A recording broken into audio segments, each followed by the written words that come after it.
We've all heard about powder coating on alternative substrates, but seriously, can you really? Today's guest certainly thinks so, but this is no sales pitch. We drill down what it takes to launch a new innovation and scale the $150 billion paint coatings market. The fact is, it's been a closely guarded secret until now. We're uncovering the facts about how it took a partnership across 3 industries to bring this product to market. Could it be the beginnings of a whole new industry? Get ready to level up your powder coater game.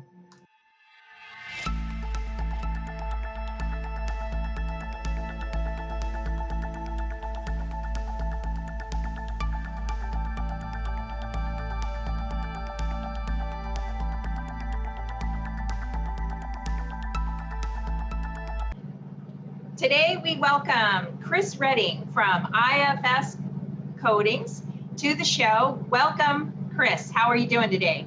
Howdy, I'm doing great. It's January the 8th. I'm looking forward to adding this to my celebration of Elvis's birthday. So. Well, we can't say what day we recorded because we're not never mind. I didn't mean that. I didn't mean that at all. I don't care. It's okay. We sometimes pre-record everything, and we never know when we're going to launch the episode. But Chris, why don't you tell us a little bit about your background? And I'm happy to have you here today because you're here to kind of introduce us to a new product that you have. But before we get into that, let's hear a little bit more about you and where you come from. Okay. Well, way back in the old days, let's see, in '96, I was discharged from the Air Force, and my first job outside the military was as a quality systems manager for a powder coating producer named Courtaulds Coatings, which was an English company that's since been acquired and moved on. I was on the powder side until I think 2002, in various assignments, finally commercial eventually, and then moved on the raw materials side and was there working for a couple of different resin companies until really the end of 2018 when IFS kind of appealed to my ego, and so I was still young enough to do a new market development again, and so I bought it, and here I am. So yeah, they are a good company, and I got a chance to interview them recently, and just kind of really got it. I got the culture, I got the products, I got everything from them. So I really looking forward to ordering more powder from them this year because of the culture that they cultivate there. So I'm happy that you're working for them. I think you'll have an unparalleled experience. I don't know if you heard that any on your other call, but that's a big part of what we are, is all about making an unparalleled service, unparalleled quality, everything else. So. Yeah, and just the dedicatedness of the 2 guys that I interviewed there, they believed in the culture, and that's so important part of any company culture.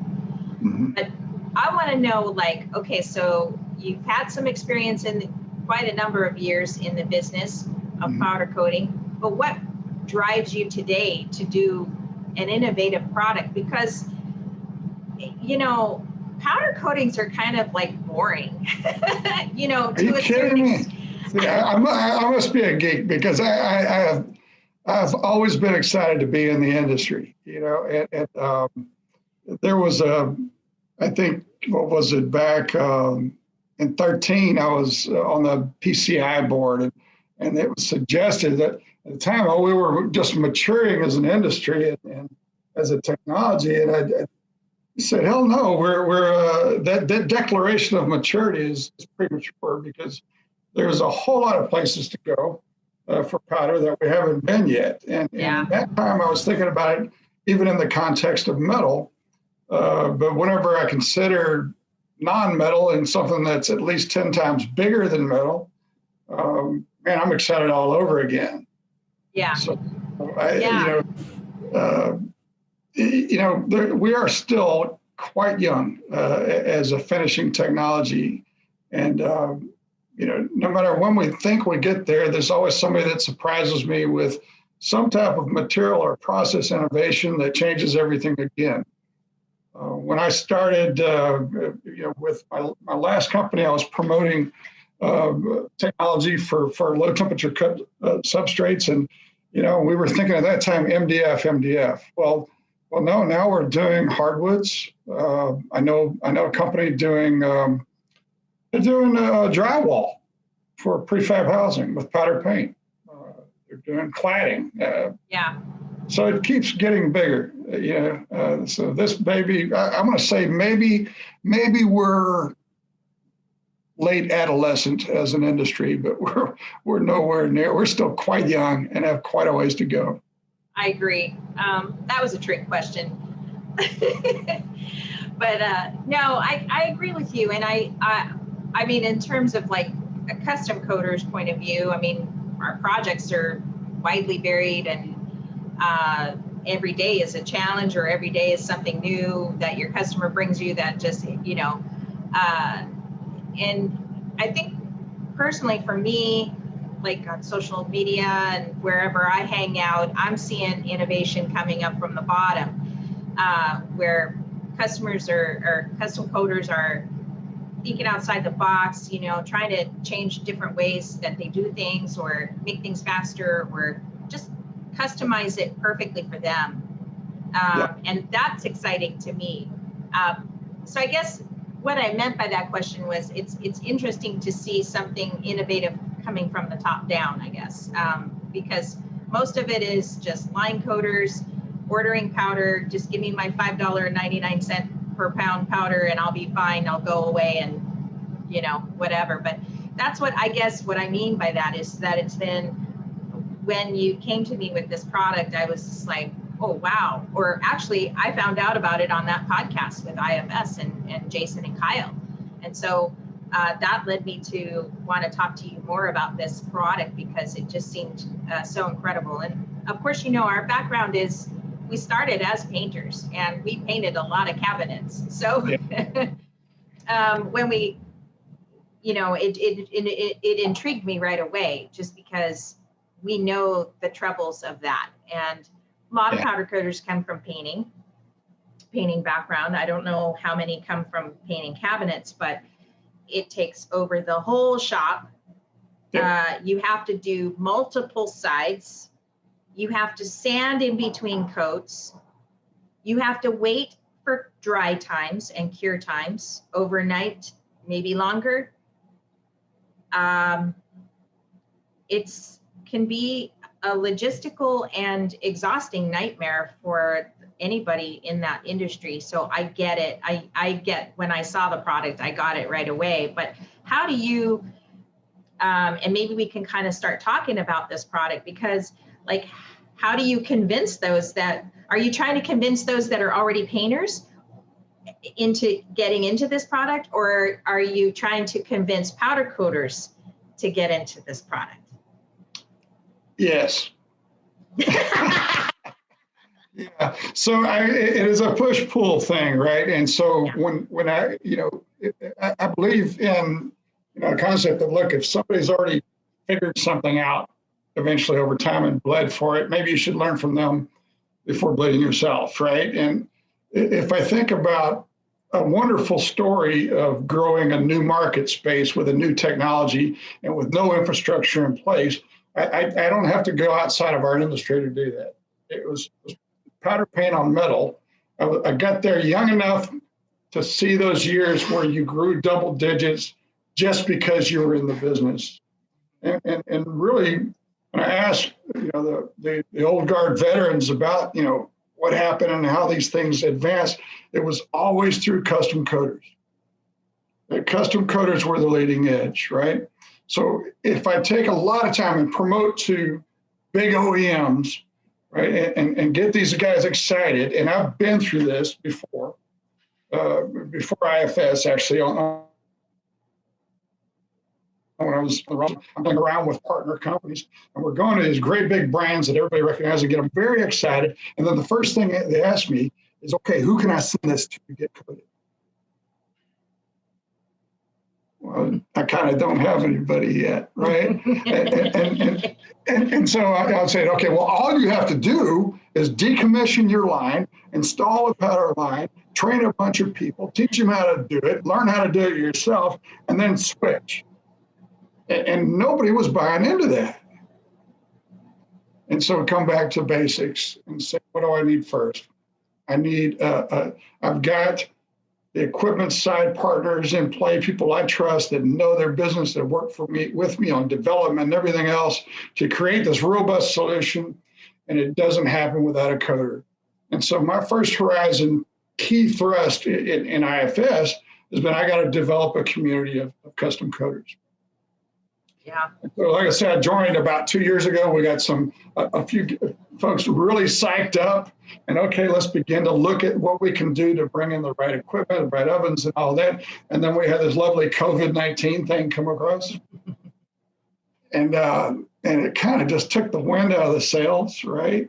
So you keep up the conversation and say, gee, yeah, when I can fly up and see you again, we'll get back on this path. But I'm happy today to say that, we got a nice pipeline of coders, got a couple established, got a nice pipeline of folks that are saying, yeah, we're going to do this, and are connecting to our commitment community, to our equipment community, and they're learning the things they need to do and figuring out, let's get these things installed.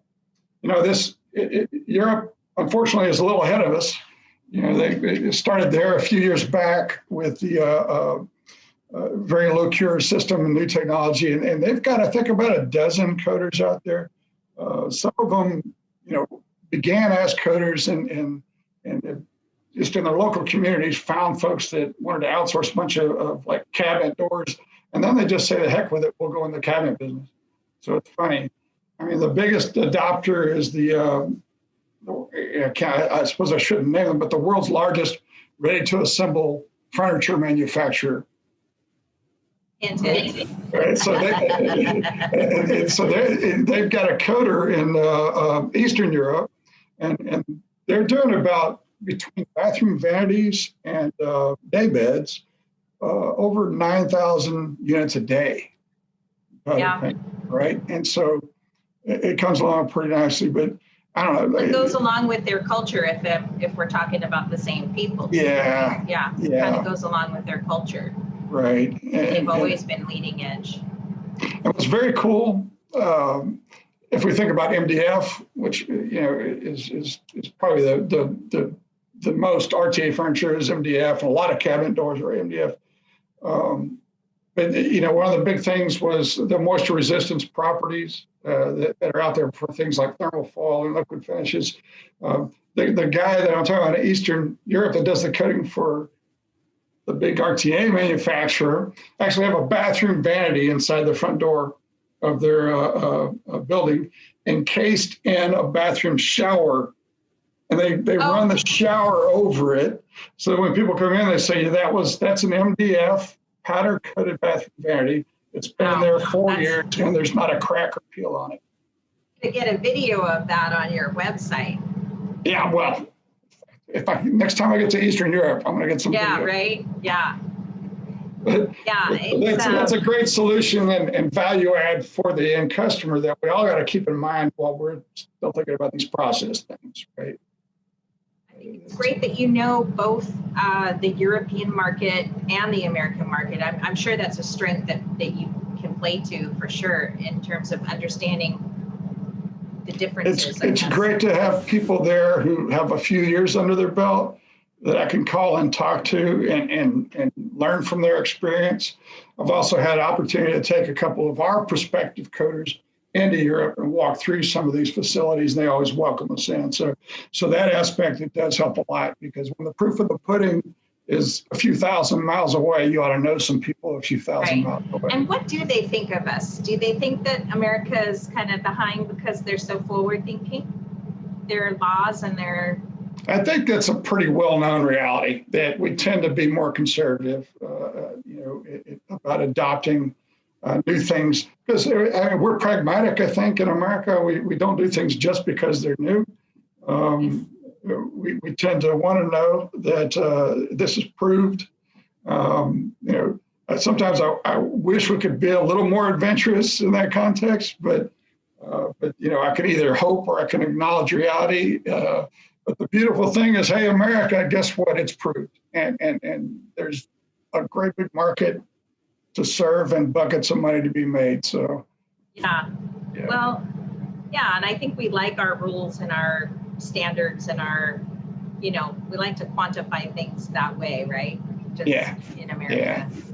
I guess risk averse in some ways, but once we catch on, we tend to catch on very quickly. And I think that's a challenge for something that's new, is to gain that momentum. And just I think there's some kind of rule about that, saturation or 10% or whatever it is. There's some formula for it, I'm sure. Yeah. So let's get into the product. Let's talk about, do you want to bring up the first slide, where maybe I'm going to let you choose which slide you want to go to, because you have a presentation that you normally have. Yeah, and I won't walk through slides with everybody. We'll just kind of refer to them. But, we start out kind of talking about, here we go. And can you see that? Just let me know if it's sharing properly. Yeah. Yeah. So we're talking about. I would probably put it in presentation mode if you did. Yeah, there you go. Yeah. So we were talking a little bit about, when all this started, really, I think in the 90s with, with the catalyzed thermoset systems, with UV systems, and things like that. And without walking through those, particularly, I talk in general about the challenges that were there, and the historic challenges that and where we are now. We began, we have a temperature sensitive substrate. So we're running. Yeah, so what are we, I think we've been kind of hinting all along what we're talking about, but for those that haven't gotten it yet, what are we talking about when we're talking about PureClad? What is it? What does it do? Yeah, so PureClad is the brand that we assigned our product family of products for non-metal substrates, right? So those today include, obviously where we started was the MDF and HDF, the engineered woods, but we since moved on to natural wood species, hardwoods, things like that, fiberglass, and gosh, we talk about drywall, the cladding, these type of things. So every time I look at it and think we've kind of figured out where we're going to go with this as far as opportunity space, the space gets bigger. So essentially it's anything that can handle the time at the temperature that we can adhere to is what's included in it. So it's I mean, right now on this. But your main sales pitch right now is putting it on MDF and wood products, right? That's kind of what your focus is. That's kind of the main thrust. And it's always the case with job shops that with job shops, to me, the custom coaters, it's almost like watching Brent Favre play football. He would back up in the back and you'd look at where he was going to throw it and you'd say, no. And then you go, yes, because they caught it, right? And he pulled it off. And that seems to happen a lot. And that's, like I had a guy just doing MDF. The next thing you know, he's showing me these fiberglass gun stocks that he's powder cutting.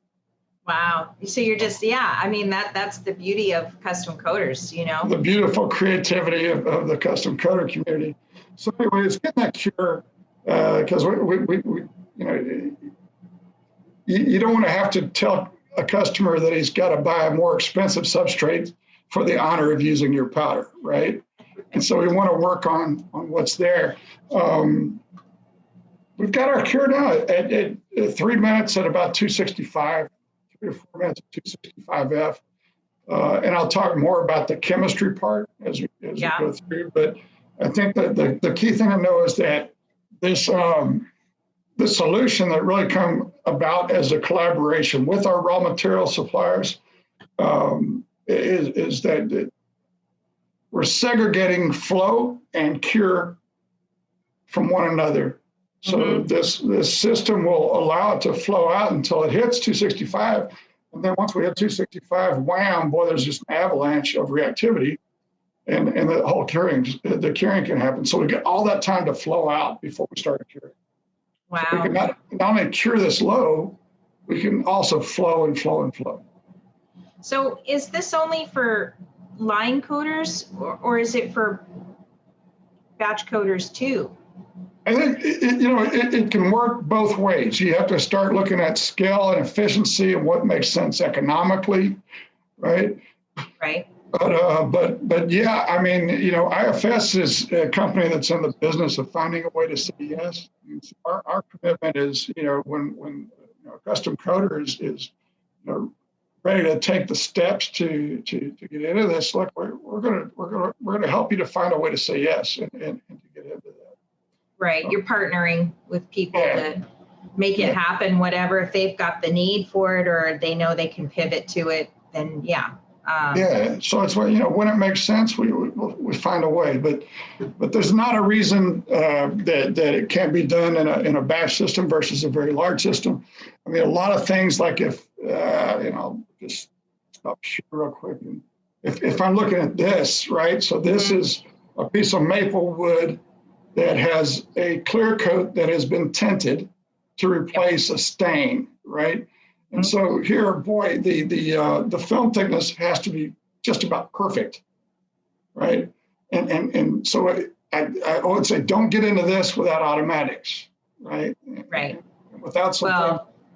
I don't know how this relates to like the old school method of painting, okay? But staining maple is the hardest. To do. It is out of everything, cherry, mahogany, any of the other top, pine even, or is crazy hard to, and it does this unevenness, which lends itself to having to put some kind of a layer in between.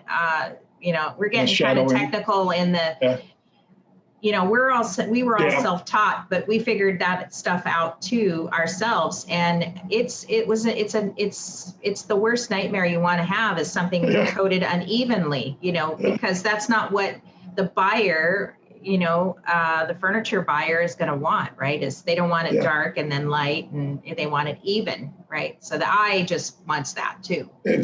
Well, the best treatment I ever heard about it was right to the point. I was in Alabama visiting a cabinet manufacturer, and they're talking about staining, and a guy that just is like a what do you call it when somebody, like a doppelganger for Forrest Gump, says to me, staining is hard work. And I said, that pretty much sums it up. But anyway, I took you off track a little bit there. No, not at all. I mean, I get it. And when I looked at that sample just now, it was hard to convey through the camera, but it was so evenly coated with a stain. That's amazing, because it's laying on the surface. And that's why so many cabinet stainers or cabinet painters today want or like the water-based ones, because they lay on the surface. They don't penetrate the surface like oil-based stains do. So, it made it easier to switch over to these. For me and for us, it was easier for us to start adopting more of the latex-based or water-based stains, as long as you learned the process and you had to develop your own process.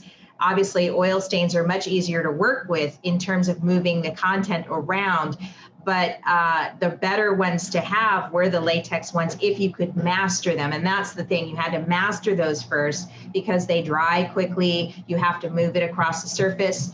If you don't move fast enough, it starts drying on you. Then you've got other redundancy problems happening, So it seems like on the onset, this is already solving. So, and the problem is that you've got painters that know these problems.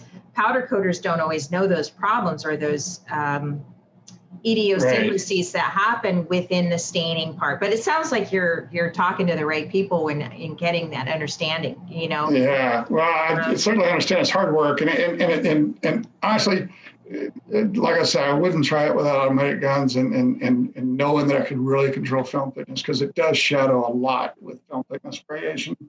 But there's robust things to be able to do that. But that's just one kind of extreme example. But I think the coolest part is that finish was done entirely from start to finish in about 7 minutes. So yeah, that uniformity is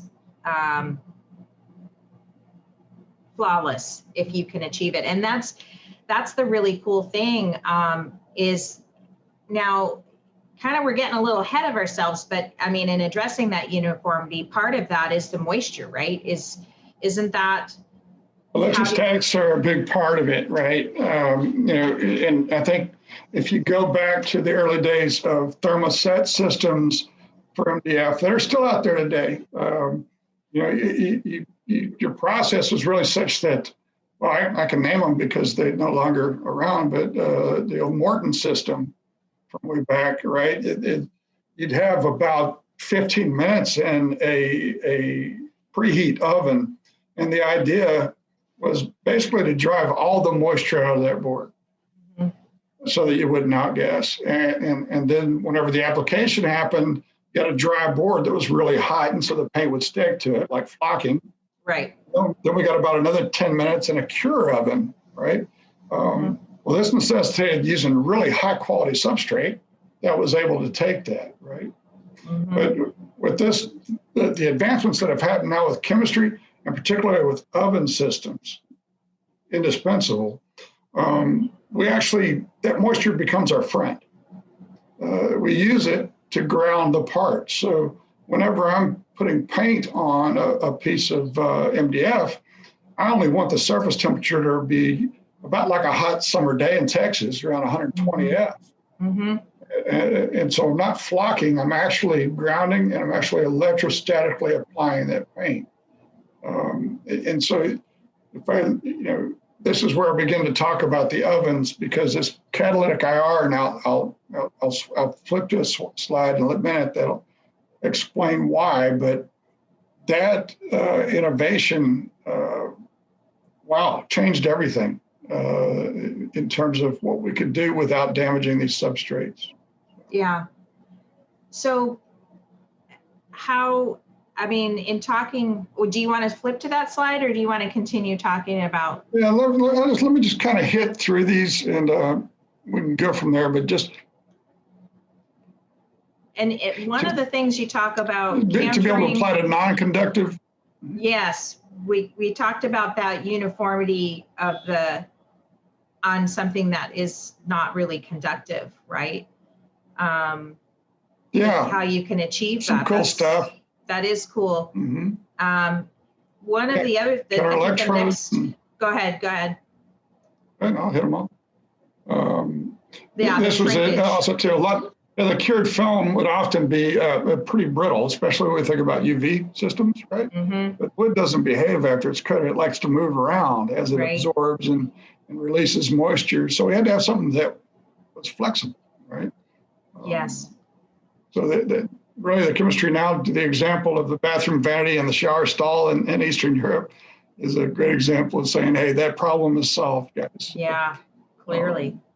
And I think really, if I wrap it all up, the last part was can we collaborate as a value chain, right? That is raw material, powder supplier, equipment supplier, oven supplier, and all get together and figure out what we had to do to make a system work. And so like when I talk to people, I don't just talk by myself. I've got a whole lot of people behind me from throughout the value chain to make it happen.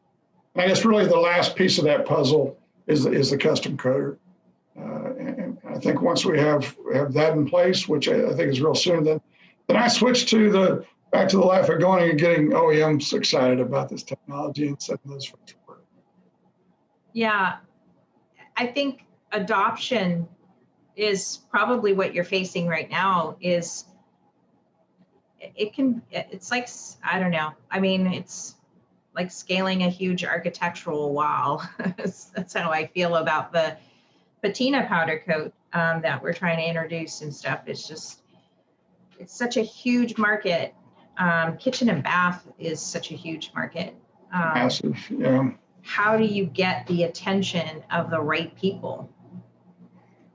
Well, it depends on which group of right people I'm talking to. If it's like if that group is custom coders, I like to show. I'll show one slide here. Talk about what is the business potential. Mm-hmm. And do you I mean, obviously up until COVID-19 happened and conventions went out the door, I mean, were you doing like conventions and stuff? Yeah, as much as I could, but let me get this. See, I'm so terrible at flipping around slides, but let me get to the one I wanted. Okay, so if I'm talking to a custom coder, I got to say, what are you interested in? Well, you're interested in business and growing it profitably. This is directly off a website that a cabinet door manufacturer has, and this is you can go just search for cabinet fronts, MDF cabinet fronts, things like this, and you'll find this company or one like them, and they publish their prices online, and you can order from them. Switch back to the smaller your PowerPoint, because I think with this size that I'm looking at, I'm not seeing that third door. Oh, there's only two on there. Oh, okay. Right. I thought okay. Okay. Yeah, because I got a couple. There's a couple comparisons, right? So, all right. So this is this is on. Oh, that's the other one. Yeah. Right. We've all been to Home Depot looking for cabinets, right? We all know the differences. Yeah. So this is solid born painted MDF. I mean maple front. You can buy it bare for $25 a square foot, right? Mm-hmm. If you want to get primer on it, they want another $15 a square foot. If you want it fully painted, they want almost $19. So that's a 76% markup just for the painting.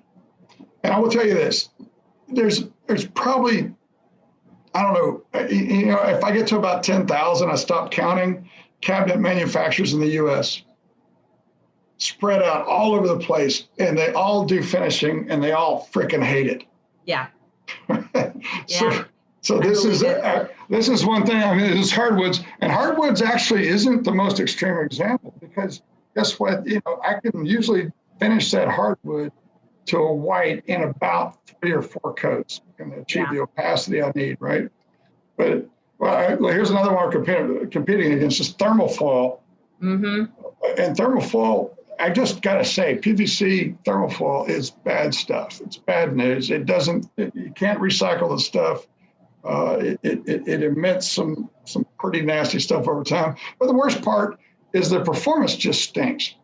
It peels off a cabinets, it cracks in time. If you've got it near your sink or near your oven, or if it's near a window, it yellows, but it delaminates and it's awful stuff. But anyway, for the pleasure of using the stuff, they want another $12 a square foot. So as pattern, as you pattern coders out there, listen to this. And think about what they're charging per square foot, and think about possibilities. Then call me. Now here's the grand all, right? Which is MDF. MDF loves to soak up paint. Mm-hmm. Consequently, it takes several layers to get opacity with MDF. Now imagine this: they sand that bare piece, and then they put a primer on it, and then they put it through a cure process, and then they sand it again, and then they put a lacquer coat on, and then they run it through a cure process, and then they sand it again. Tell me if I'm boring you, because to finish the thing, I got to say that about 5 more times. Yeah, and you can't get stains. And if you do, they're kind of fakey looking stain. Wood, it's not like you can only do solid colors, right? Yeah. No, you can't do solids on MDF, but here's the big deal. It's white paint. I could powder coat that one layer with a superior looking finish, every bit as good a flow, and I can do it in 7 minutes. That's like name your tune. Yeah. But for them, it's such a headache. Look, they're charging more for the paint than they are for the door. Yeah. Wow. It's true. It does suck up a lot of paint for sure. Yeah. I think the build time on the MDF is much easier than maybe a solid wood door. But then it's such a labor intensive market. It's insane. It really needs innovation. It really does, Chris. I'm so happy that you're doing this because I'm getting it more. And I'm like, just building the doors and the boxes is so labor intensive. Yeah. I remember my old interior design days where I was, it was just insane what you had to do to build a box. Yeah. Yeah. Well, I mean, the technical term, I think, is it's a big flipping deal, right? That we have something that is so bad, such an antiquated technology is liquid paint out there still being used for this. Yeah. Especially when I start looking at some of the consequences for the environment, for workers. Look up the terms painter's disease. Oh, yeah. I already know all about that. Yeah. I mean, there's folks whose lives are ruined. And I'm accustomed. Most of the painters I know are alcoholics. Yeah. Because they smell paint all day long and they got a painter's headache. Then they go and they start drinking their 6-packs or their 12-packs or their 30-packs. And they do that to make the headache go away so they can go back to bed. Amazing. Go up, get up and do it all over again. I mean, it's not a very, it's something that needs to change for sure. Nobody needs to be. Yeah. I actually had a girlfriend of mine who used to paint cabinets, and she would only paint them in oil. Now I was HVLP, but she would hand paint them. She was that good of a painter. Right. She would actually hand paint them instead of taking them, the labor of taking them off, taking them to your shop and all of that. She would actually go to the condo and hand paint them. And she died of cancer. And it came on so suddenly. And it was just, just the nicest person, didn't have a drug problem, didn't have alcohol problem or anything like that. Just hung out in enclosed spaces, painting oil paints for way too long every day of her life. And she died very quickly, and it happens. So I get it. Well, I mean, there's that aspect. I mean, you look at, what do we put into our environment in terms of hazardous volatiles? Yeah. And it's just such bad business too. Excuse me, I'll share the screen again. I burned out my eyes a little bit with the sunlight trying to close that blind, but so look, I mean, oh geez, every time. There we go. I just put this slide together just to make it like as apparent as I could, right? Yeah. So if I've got a bucket of liquid paint and I try to analyze, okay, what is going to happen to what's in that bucket? Well, if I'm very good, I can have maybe 65% transfer efficiency, right? And that's if I'm very good at spraying, right? Most companies are nowhere near that good. Well, that overspray is gone forever, right? With a 30%, or this one actually was 33% solids, right? Right up front, everything that's not solids is waste, right? So that's gone, another big chunk. And when I sand layer after layer after layer, and I have to take it off. Sanding it away, right? I'm estimating you're losing about 5% of the paint you bought. And so you're getting about 10% of that bucket of paint actually on the part, right? And so and if you look, you say, for somebody's really good, like an industrial paint for the biggest chemical manufacturer that anybody can imagine, but I got from them that they were like around $30 a gallon for this stuff, right? And I'm thinking, and on the line, there's the ever-present paint guy from the big company, paint company, who's doing the tinting for them, right? And he just lives there. He's part of the company. He's got a big grin on his face, and he's happy as hell. Well, yeah, he's happy because he's selling 30% solids for $50 a gallon. Right? Yeah, the pricing just keeps going up. It's amazing. When we first started in painting, obviously a lot of what we were painting were oil-based, because in Hawaii, it just seemed like the best alternative, because I didn't want these people calling me back.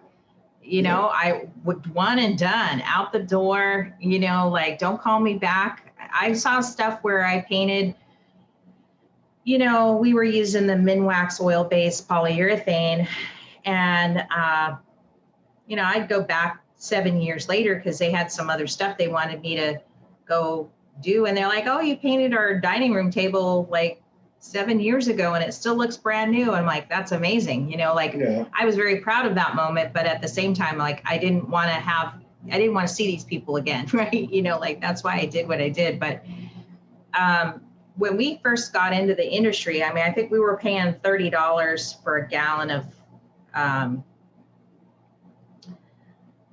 I want to say it was DeVoe brand or whatever, for their oil-based gallon for a solid coat, whatever, solid color. And by the time within the 10 years that we'd done that, it had gone from $30 a gallon to $60 a gallon. That's how, part of it is regulation. Like, they got slapped with a bunch of laws that they had to comply to, whatever. Yeah. I think they were blaming that. And then who knows, just the cost of oil. Yeah. Yeah. Well, another place where we can kind of help these guys, because a lot of them really need to get like their solvent emissions down, their VOC limits down. Mm-hmm. And I've just mentioned this because I just thought of it, but we talk about all those layers to get opacity. Actually, if I give them a board that's primered with powder, regardless of the color, whatever, how light a shade, we were getting opacity in one layer.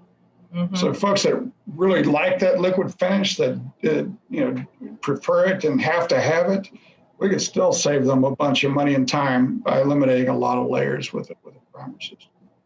Yeah, a lot of times when I was seeing like people, like bigger companies, like Home Depot brands, the lower price brands and stuff. I got so good, I could see how they were, I could understand how they were doing it, yeah. And that's kind of what they're doing is they're using a very small amount of base coat, and then they'll add in the color pigments, then their clear coat all in one, just to kind of shoot it, to eliminate some of that. But the problem is if you make a mistake in that process, you basically have to start all over. It's like shooting a rim, and then you mess up or something, contaminate or whatever, and you have to throw it in the stripper, start all over again. So there's some risk involved there with having these shortcut methods to staining and painting cabinets. But I think this kind of could possibly eliminate that somehow, or maybe minimize the mistake level. And I don't know how many cabinet companies make mistakes. The more automated it is, obviously the better you're going to do. But yeah, and you've always got that.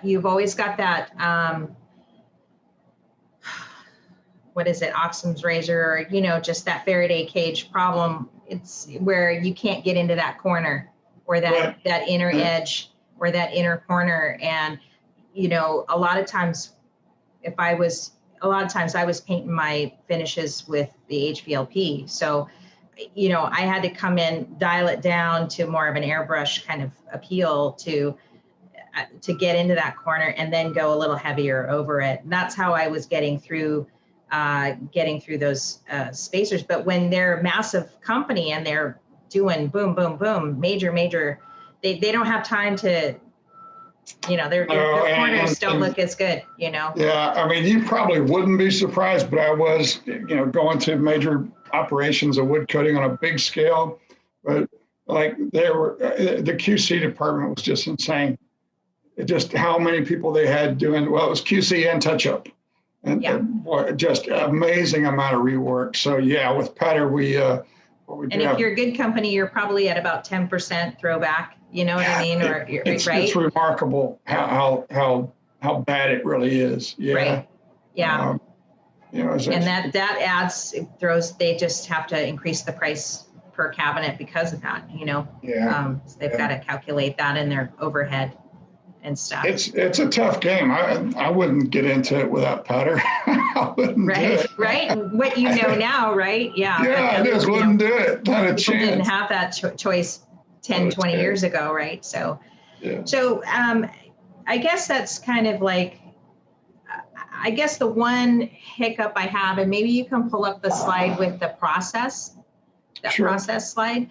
But the first thing I thought of was, okay, you've sanded it, whether it's wood or MDF or done any of that stuff, and you've done your method of prep and production part where you've sanded it, it's ready for its first coat or it's ready for the start of the process. Yeah. The first thing I thought of was, okay, you blow it off, you wipe it down.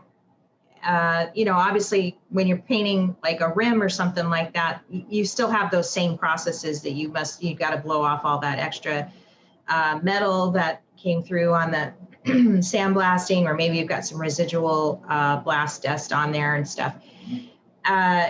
In that sense, after you're done doing all that, there's still going to be some level of residual dust still on that surface. As much as you blow it off, wipe it down, whatever. Have you had any? That's a good question, but no, not really. I mean, obviously you got to segregate where you're coating from where you're sanding, right? Right. So, because if you get it in the air, hey, it's going to wind up on the part. But I haven't seen that really as an issue. Oh, that's good. Yeah. It's I should actually, when I talk about the process, I should start with I should start with this one, actually, because this is if we talk about pre-treat, I don't have any chemicals involved, right? Mm-hmm. But I do want to make sure that the wood is in the humidity or moisture space that I need it to be. And to do that is just a matter of maintaining it in an environment with a constant humidity that's kind of in this range that you see on the screen. Mm-hmm. So with this temperature on the left, humidity on the right, you see it's a pretty broad range, right? I can tell you what happened in Europe was a lot of companies would start with a room that was humidity controlled and store the wood in it overnight to condition it. But they find out really you can condition thousands of square feet with hundreds of dollars. And it's quite a simple thing to do to control your humidity. And so eventually they just do the whole they were already kind of poised for that anyways, right? Yeah. So I just wanted to throw it in because that is something that's different. But yeah, I mean, with your moisture content, stabilized between say 5 to 8%. I think with what we call the FFT technology, we can go a little higher than that, be more forgiving. But it generally, the sanding, if as you know from having finished wood before, right? The appearance of your finish relies a lot on the topography of that substrate, right? So unfortunately, we can't eliminate sanding. Now, if you want to go with some heavy textures or something, we can definitely minimize it. But if you want to smooth, it's only going to be as smooth as that finish. So right, and I guess that's where I was going with the question was, like, if you've got a human prepping that surface, they may not see the little dust particle that they missed, or it seems intuitive. I mean, even in our little lab that we do, I really don't see that, like sawdust contamination being a problem. I mean, it seems like it ought to be, but no, not really. I mean, we sand it, we blow it off, and we're good to go. If you're working with someone big enough to where they have an actual separate area where they're separating their dirty room and their clean room kind of thing. I think you have to have some type of something there, because you would have the sawdust, and if you're over cutting and milling and everything else, that definitely has to be segregated somehow.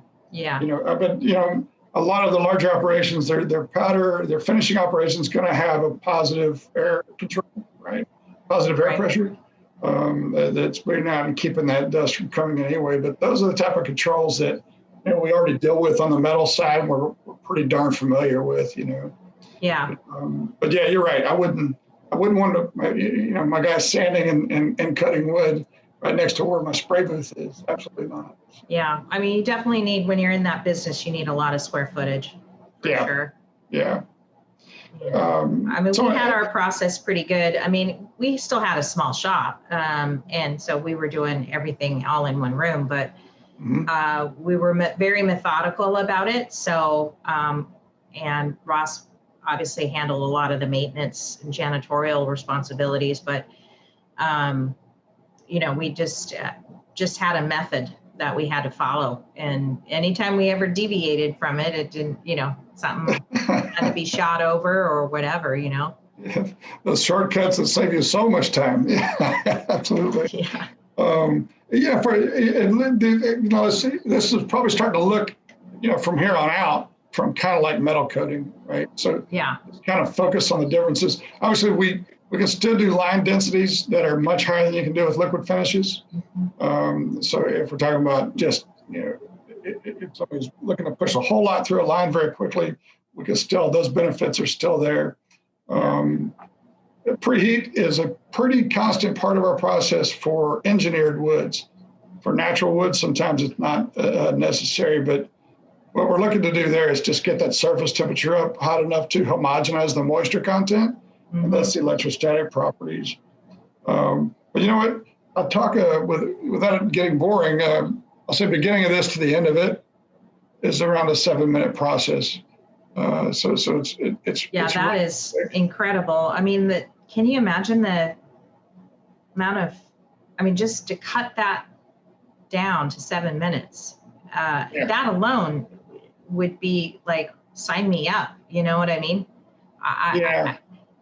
I'll talk about a big part of the reason that it's possible, because I don't want to do this without, because this is one of the things. Anytime I get somebody email the Pure Clad address, it's always the first thing I got to explain, is that, if you don't have this oven type, you really shouldn't get into this. And really, this is why.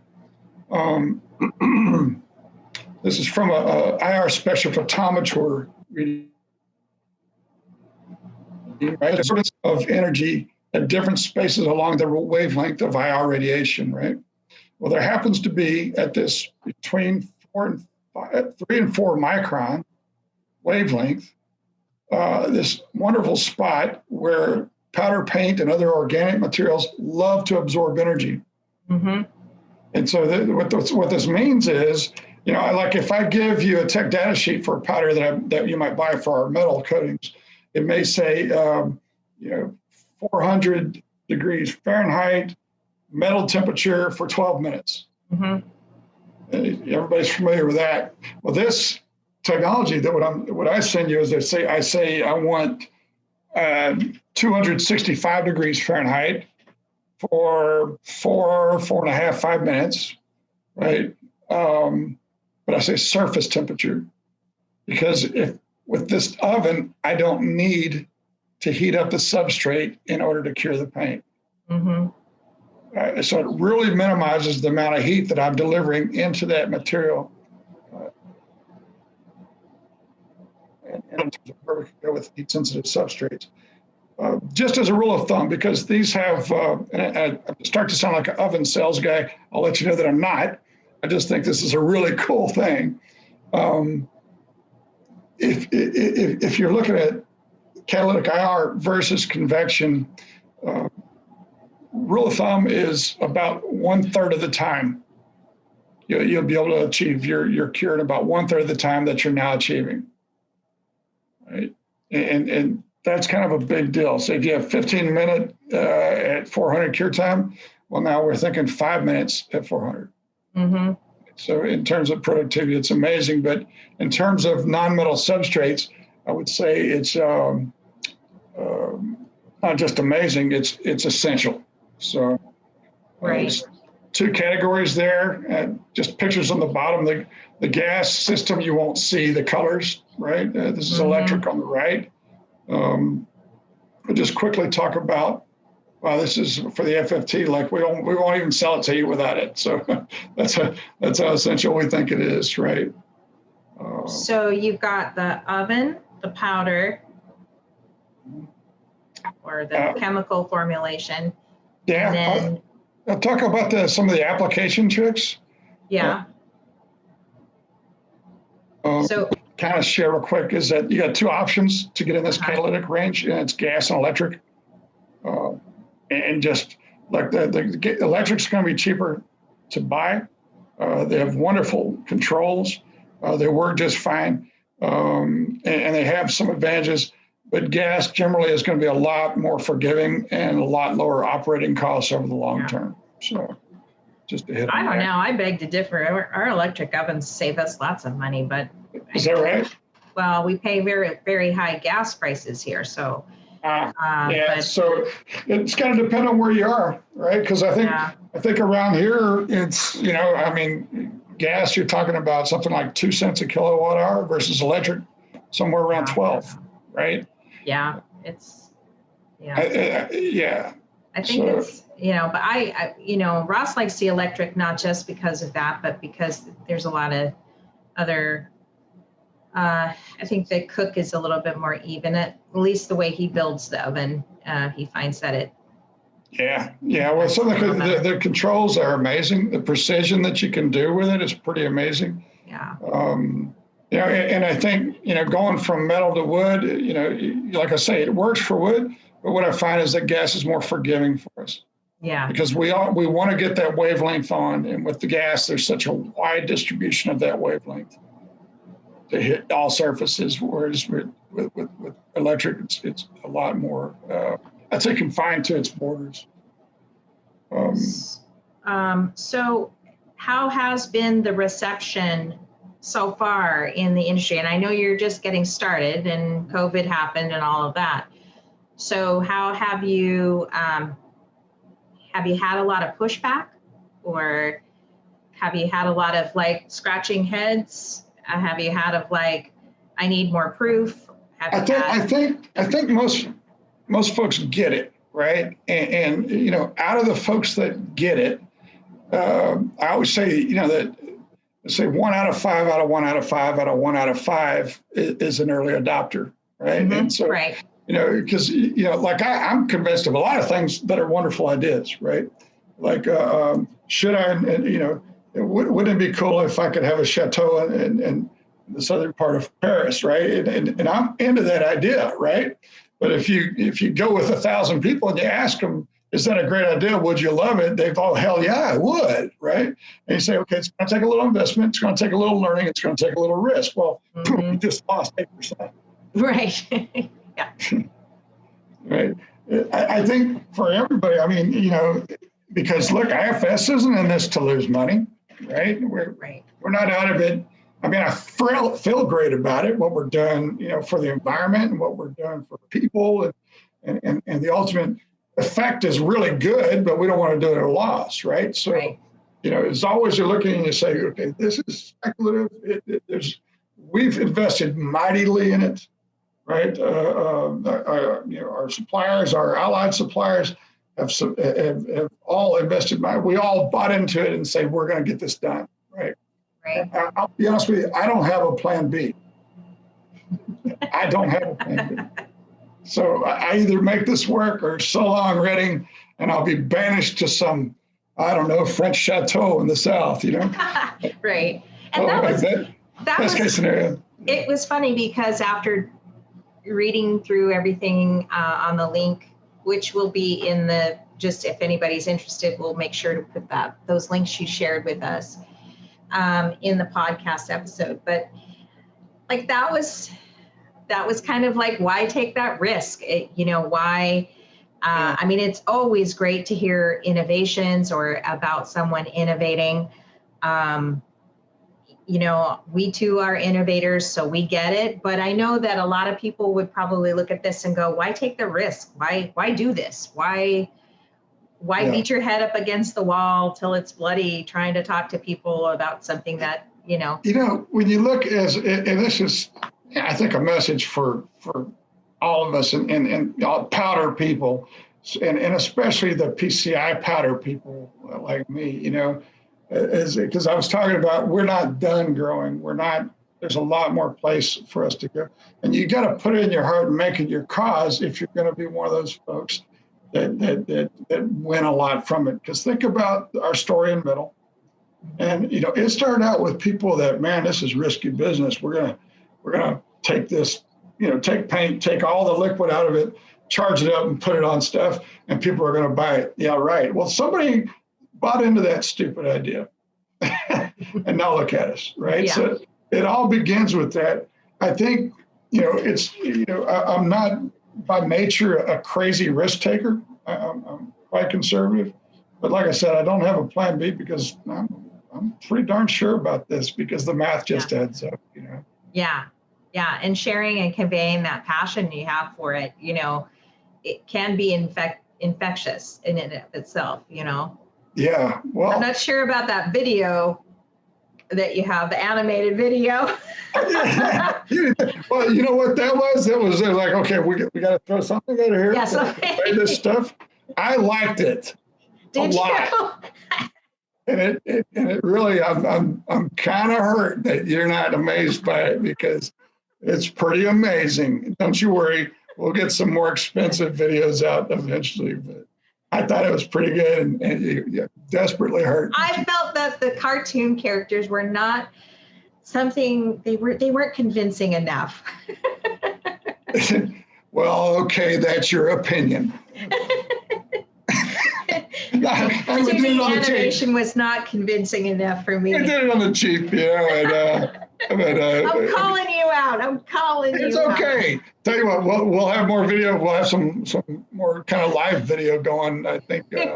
What you need is some sexy mama with her little, her baby and her glass of wine or something in the kitchen. Yeah. Spilling, the kids throwing stuff on the wall, that kind of thing. She's spilling her wine. And she can wipe off the cabinet and look how easily it wiped off. Yeah. Well, we could have a man do that. I don't know. One last thing I want to hit on the technology side, because I've talked about the advancement. Yes, this was an important chemistry slide. Can do. But I want to talk because the application side. Wow, had some cool stuff happen, right? So for some reason, this stuff likes to wrap around on wood even more than it does on metal, picture framing and all this type of thing. And we have the same issues with back ionization, the different defects. I look at especially now that I'm looking at Facebook and all the jobber communities that are on there. And, you were talking about the wheels, and I cry for these guys when I see a guy put up his wheel and it's got, you can see back ionization or something all over it. And it's like, and all of his buddies just tell me, I'm sorry, dude. But, what happened? Question. Yeah. some cool ideas to deal with that. A lot of times I just get tired because of the same question over, and I'm like, I'm not. Somebody else can answer that one. What cracks me up, though, is when, the first guy sees it's back ionization, right? So it says that's back ionization, do this, right? And then 50 more people will say back ionization, back ionization, back ionization. And then somebody else says, no, it's oil. Oh, damn it. We've all agreed it's back ionization. Leave him alone. Let him go fix it, But it's been fun. I've never really been active on Facebook before, and it's simple. We got this out there. I got to go have a look, So I've got like 3 friends, but I am having fun looking at it and commenting on it. There is no lack of Facebook powder coating groups. It seems like every day there's 10 more started. And I'm like, no, we don't need another Facebook group. We need a tribe. We need a place for all of us to go hang out. Do you know of any resource where somebody could find jobbers in their community? Oh, I like your sense of humor, Chris. I think I need a glass of wine in Paris, France with you. You should have jumped on that. You should have jumped on that and said, oh, hell yes, I do, in fact. But you got to throw in a commercial for that at some point here. I need, tell me who your animator is. Get right on that. Leave my animator alone. Okay. Terrible. Didn't know I'd be abused like this. Joking aside, we've got a very serious slide up here, so I'm going to let you finish it. Yes, we do. And these are just as applicable to metal as wood, so I think I'll show them. But sure. This is probably stuff. This is an old trick, right? If you're having too much wrap, ground a piece of metal, put it behind the rather than wrap, your powder will be drawn to that rubber ball. So it goes, it hits over it. That's smart. I like that. I'm going to show that to Ross. Yeah. I invented that. So. Oh. Actually, no, it's been around forever, but you can't even buy a rubber bar because it's too easy to make one. You just ground a piece of metal and put it behind your part, right? Yeah. But it works great for like a batch process. If you're using it in a continuous operation, you're going to pretty often have to blow paint off of it and stuff. But it's an effective way to do it. It's not super precise, but it works. It works really well if you're going with fatty edges, right? Definitely. But the creme de la creme is this counter electrode that the equipment side came up with here a few years ago. This is such wonderful precision. Well, let me explain it first. Okay, so your powder is giving a negative charge by the gun, right, in your corona field, and you have your grounded substrate. And behind it here, what we've got is a bar with a that creates a positive field. Yeah, so it's pushing back behind it, right? So when the negatively charged powder meets the positive field, it neutralizes, falls down, right? Yeah. This is so precise that if you can imagine can you even see my cursor? Yes, I can. So if you can imagine a line down this edge, you can make it look like it was masked.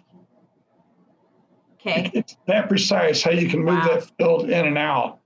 So is it pushing back or just neutralizing it? When you all it's doing is neutralizing, Okay. Yeah, so there is another approach to this, right? That with a negative field, so you get negative, they repel and go away. I'm told that it works really well. I've not seen that, so just intuitively, it doesn't add up to me a lot, but I have seen this, and it's amazing. So. Yeah, it makes a lot of sense. Just the visual really helps too, because everybody can relate to this to the heaviness on the edges. In fact, Ross, I got a sample of it right here in my shop because Ross has got a lift kit, part of a lift kit, and I guess what they do is they buy these panels that go when the trucks are lifted so high. They got these panels, and the panels mount in behind the tire, so that you don't see the spring all dirty and stuff. It's like you can wash the panel and just see the panel. And it's a flat CNC piece. And of course, all the edges are heavy. And of course, he's using a transparent. And, there's always troubles with transparency anyway. So, yeah. So that's kind of spiel. That's the kind of stuff we're doing. I like your spiel. Yeah. I wish you the best because this is certainly innovative. Yeah, I know. Well, right. So there's a piece of plywood, right, with an oak fascia, and it's clear coated with powder paint. Is that neat? To me, if I was to hold that sample, the first thing I would look for is just how flawless the clear coat is. That's just insane, and it's particularly flawless. Yeah. Yeah.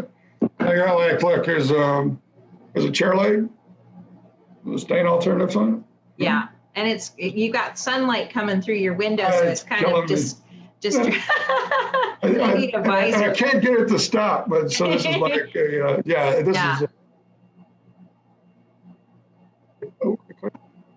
they've done some pretty cool stuff, but probably the coolest is the clear.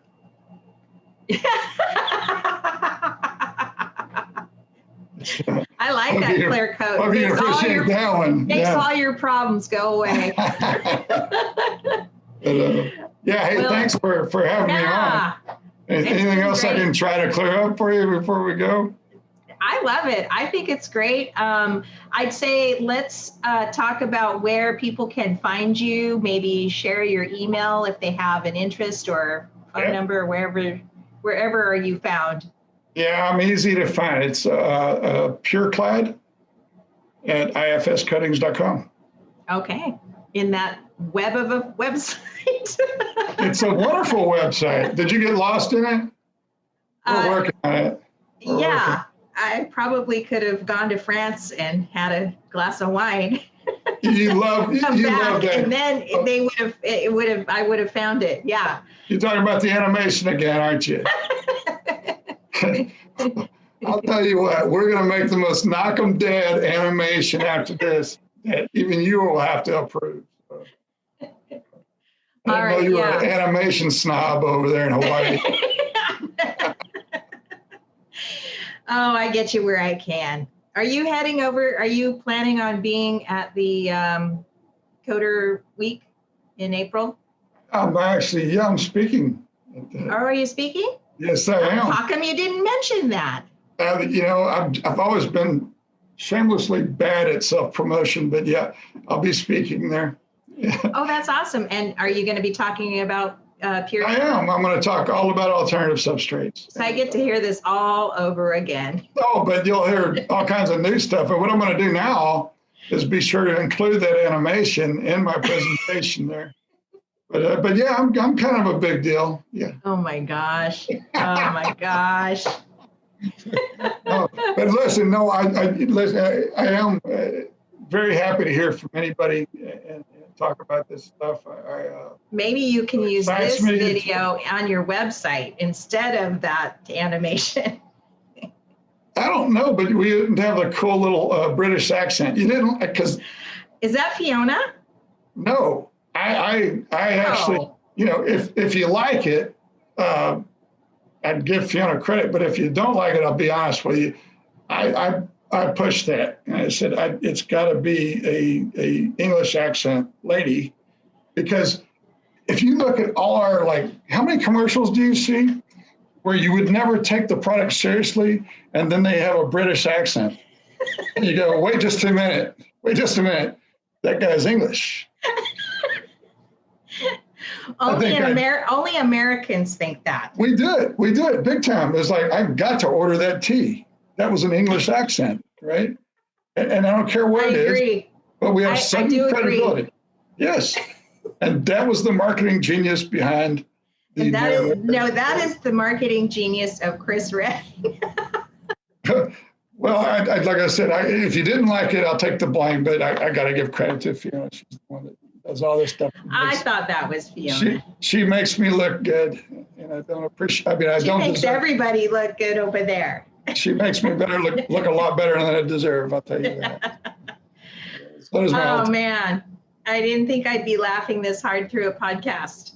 What could be more exciting and compelling to talk about than alternative substrates and powder coatings? Yes. There you go. Exactly. I'm glad I could be entertaining. Have a wonderful weekend. And the rest of us, where it's cold, we'll just continue to envy you. So. Yeah, sounds good. I'll try to get this out as soon as I can. All right. Thank you. Have a good day. Bye-bye.